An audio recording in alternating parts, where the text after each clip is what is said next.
সুইজারল্যান্ডের বিভিন্ন ব্যাংকে থাকা বাংলাদেশিদের অর্থের পরিমাণ আরও কমেছে।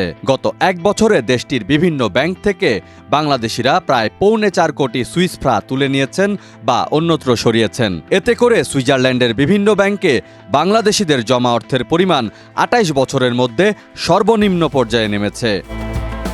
2022 সালের শেষে সুইস ব্যাংকে বাংলাদেশিদের জমা অর্থের পরিমাণ ছিল 5,53,00,000 সুইস ফ্রা। গত বছর মানে 2023 সালে তা কমে হয়েছে 1,77,00,000 ফ্রা।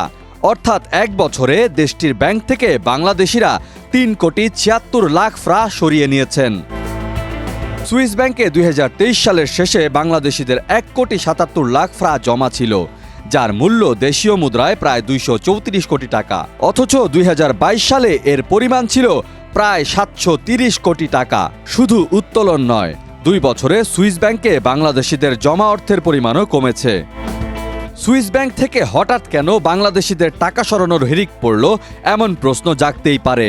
তবে সুইস ব্যাংকগুলোতে যে সবাই কেবল অবৈধ টাকাই রাখে এমনটা নয়, কিন্তু এটাও সত্য যে সুইজারল্যান্ডের ব্যাংকে অর্থ জমার ক্ষেত্রে আগে যে গোপনীয়তা দেশটি রক্ষা করত, এখন আর সেটি নেই।